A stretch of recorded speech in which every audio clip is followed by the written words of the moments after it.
बिस्मिल्लाहिर्रहमानिर्रहीम। अस्सलाम वालेकुम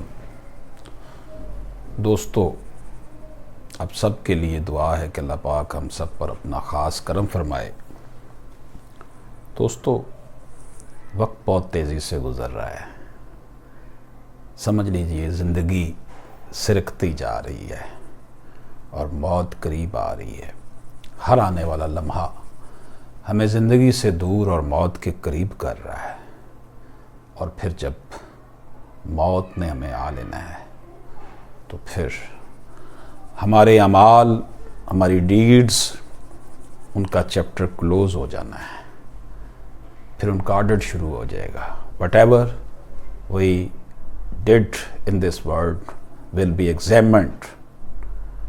तो इसलिए हमें इस सिरकती हुई ज़िंदगी को, इस गुज़र जाने वाली ज़िंदगी को, इस वक्ती लुत्फ़ो मज़े को फरामोश करके अबद की तरफ हमें ध्यान देना चाहिए।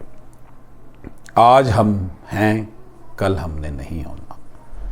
आज जिस तरह हमारे आबा व अजदाद हमारे लिए वाक़या बन गए हैं, कल हमने भी अपने बच्चों के लिए वाक़या बन जाना है।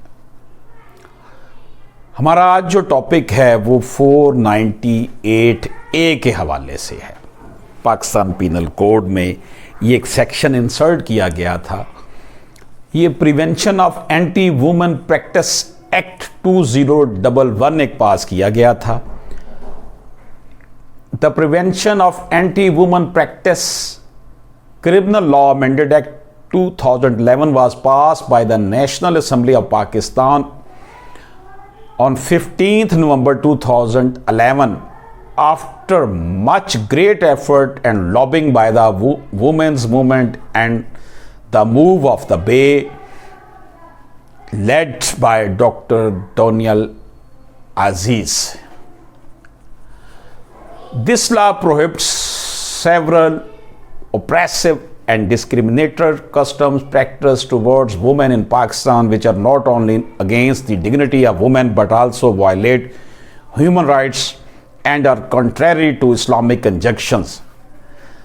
These customary practices are used specifically against women in order to exert control over them, discriminate against them, infringe upon their basic rights, and to manipulate them. The law has been constantly been manipulated to overlook these practices as crimes and therefore allowing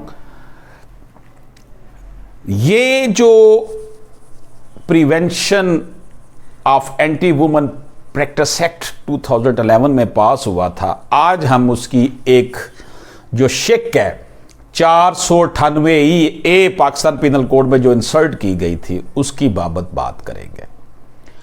under section 498A 498A depriving women from inheriting property by deceitful or illegal means shall be punished with imprisonment which may extend it to 10 years but not be less than 5 years or with a fine of 1 million rupees or both।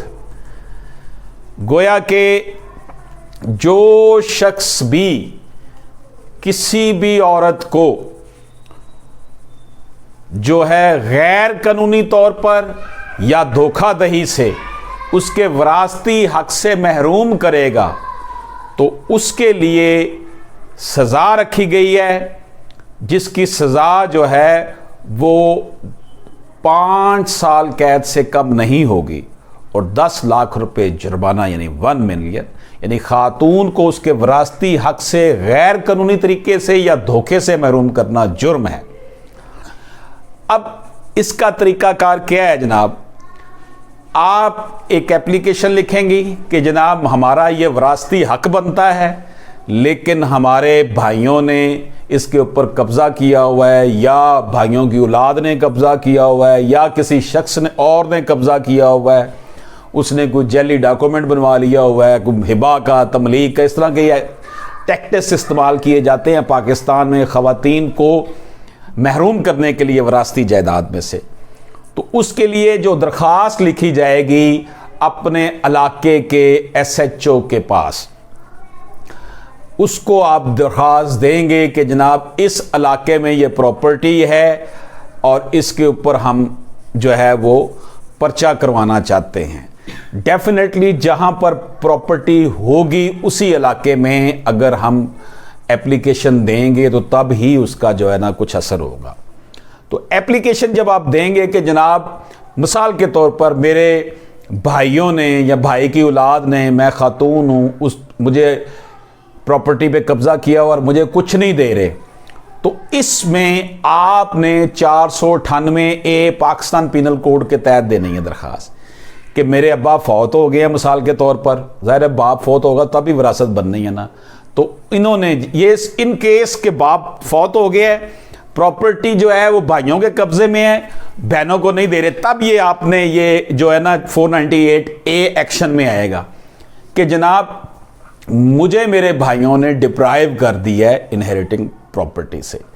तो उसके लिए फिर आपने 498A के तहत दरख्वास्त देनी है जिस इलाके में प्रॉपर्टी है उस इलाके के थाने में। उसमें वो 498A लगाएंगे।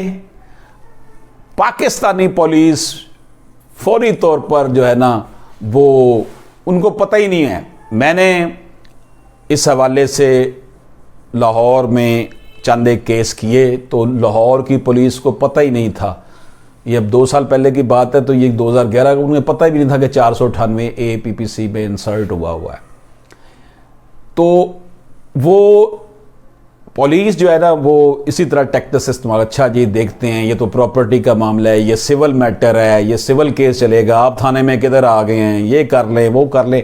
जो हमारे यहाँ पुलिस का स्टाइल है लोगों को डिस्करेज करना, लोगों को हरासा करना, आप उसका फिर ये हल कर सकते हैं कि सिविल केस तो ये ठीक है सिविल मैटर है, लेकिन इसको काबिल ताज़ीर जुर्म करार दे दिया है 498A इंसर्ट करके। ये अब क्रिमिनल प्रोसीजर कोड के सेक्शन 22A 22B के तहत CRPC के तहत आप एक पिटीशन, एक दरख्वास्त देंगे सेशन जज को उसी इलाके के जिस शहर में जिस ज़िले में वो प्रॉपर्टी है कि जनाब हमने ये दरख्वास्त पुलिस को दी थी कि हमारी प्रॉपर्टी है, इनके खिलाफ पर्चा किया जाए, तो ये थाने वाले नहीं कर रहे, तो आप इसको देखें।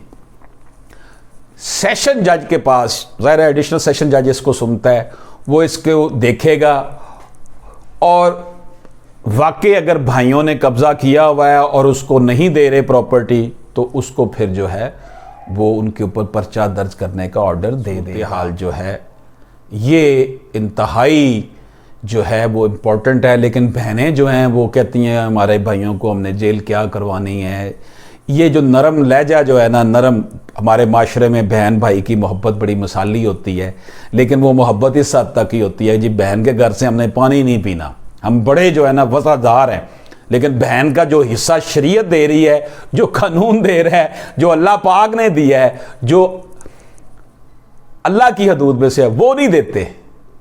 ये नाम नेहाद मोहब्बत जो है भाइयों की, बहनें जो है ना उसमें इमोशनल ब्लैकमेल हो जाती हैं, तो इसलिए फिर इस तरह के केसेस नहीं चल पाते। लेकिन अगर आप इसको करना चाहें तो तरीका मैंने आपको बता दिया है। अशरफ आसमी एडवोकेट को इजाज़त दीजिए। अल्लाह हाफिज़।